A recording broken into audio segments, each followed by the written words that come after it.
अफगानिस्तान में जमीन के नीचे दबी दौलत पर दुनिया की नजर है। वहां सोना, तांबा और बहुत कम मिलने वाला लिथियम मौजूद है।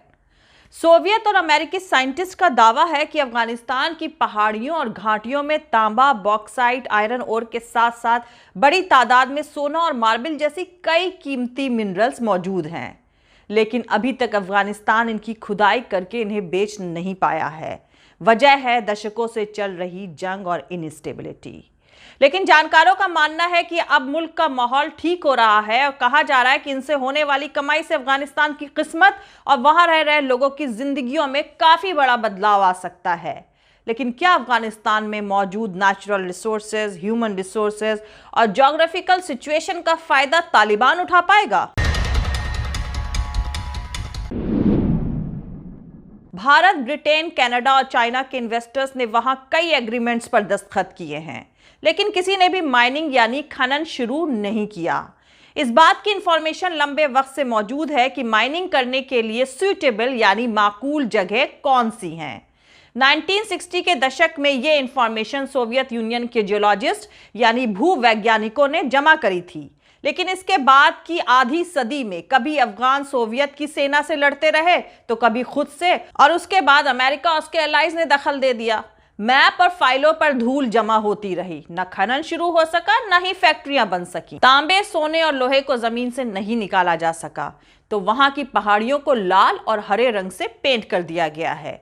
हाथ से निकालने के तरीकों से ही सिर्फ लैपिस लाजुली, पन्ना और रूबी यानी मानिक की माइनिंग करी जाती रही, और यह सब तालिबान की तरफ से उस इलाके में किया गया जो अफगानिस्तान की सरकार के कंट्रोल में नहीं थे, और कहा जाता है कि उन्हें तस्करी करके पाकिस्तान भेजा जाता रहा था। जानकारों का मानना है कि गुजर चुके इस पूरे दौर में अफगानिस्तान की इकोनॉमी का बेस मिनरल रिसोर्सेज नहीं बल्कि कच्चा अफीम रहा। यूनाइटेड नेशन का अंदाजा है कि अफगानिस्तान में सभी इकोनॉमिकल एक्टिविटीज का लगभग 10% हिस्सा अफीम की पैदावार, एक्सपोर्ट और खपत से जुड़ा हुआ है। अफीम का एक्सपोर्ट अफगानिस्तान की बाकी सभी चीजों के एक्सपोर्ट से 2 गुना है। जरा सोचिए दोस्तों, नेचुरल रिसोर्सेज से लबरेज अफगानिस्तान दुनिया के बाजार में तांबे, सोने या लिथियम की सप्लाई में कोई रोल नहीं निभा रहा है, लेकिन यहां के कच्चे अफीम की दुनिया भर में 85% सप्लाई है। 20 साल में अपनी मौजूदगी के दौरान अमेरिकियों ने माइनिंग इंडस्ट्री के डेवलपमेंट के लिए फेवरेबल कंडीशंस बनाने की कोशिश करी। उन्होंने जमा किए गए डॉक्यूमेंट्स यानी आर्कीव से सोवियत मैप निकाले और उनके बेस पर अपने मैप बनाने शुरू किए। एक दशक में यूनाइटेड स्टेट्स जियोलॉजिकल सर्वे USGS ने 40 टेराबाइट डेटा जमा किया है और इसकी हिफाजत के लिए अफगान लोगों को ट्रेन किया। अफगानिस्तान दुनिया का पहला मुल्क बन गया जिसकी लगभग 100% जांच हाइपर स्पेक्ट्रल इमेजिंग का इस्तेमाल करके करी गई है। इसका नतीजा यह हुआ कि अमेरिकियों ने 60 अल्ट्रा मॉडर्न मैप जारी किए, लेकिन इन नक्शे से सिर्फ रिसोर्सेज का अंदाजा लगाया जा सकता है, कारोबार करने लायक प्रोडक्शन नहीं किया जा सकता।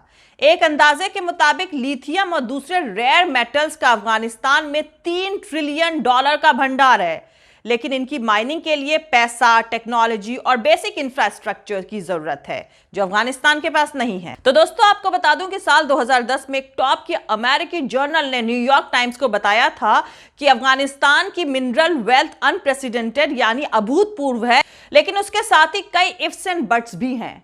न्यूयॉर्क टाइम्स की एक रिपोर्ट के मुताबिक एक इंटरनल अमेरिकी डिफेंस डिपार्टमेंट के मेमोरेंडम में कहा गया था कि अफगानिस्तान लिथियम का सऊदी अरब बन सकता है, लेकिन इसके बावजूद अफगानिस्तान की बेशकीमती मिनरल वेल्थ का इस्तेमाल होता नहीं दिख रहा है और अफगान लोगों को इसका फायदा लगभग ना के बराबर हुआ है।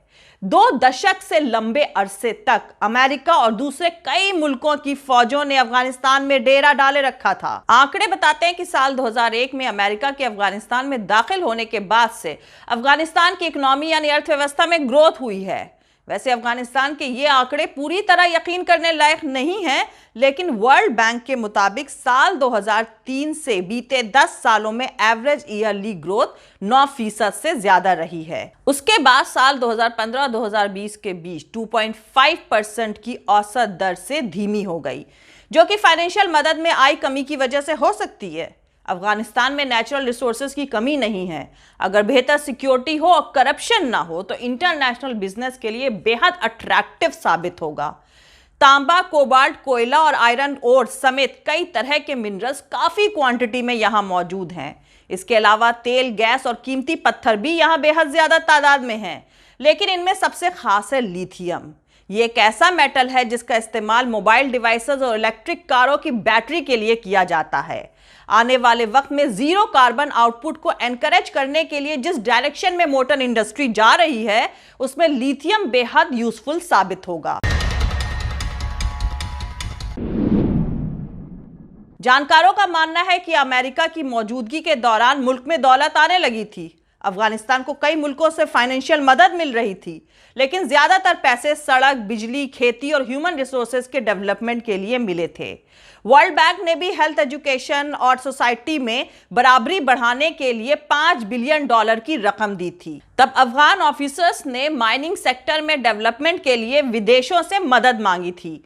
कई फॉरेन इन्वेस्टर्स ने इस तरफ दिलचस्पी भी दिखाई थी और ये सभी पड़ोस के ताकतवर मुल्क थे। चीन और भारत ने फाइनेंशियल से ज्यादा सियासी वजहों से दिलचस्पी दिखाई।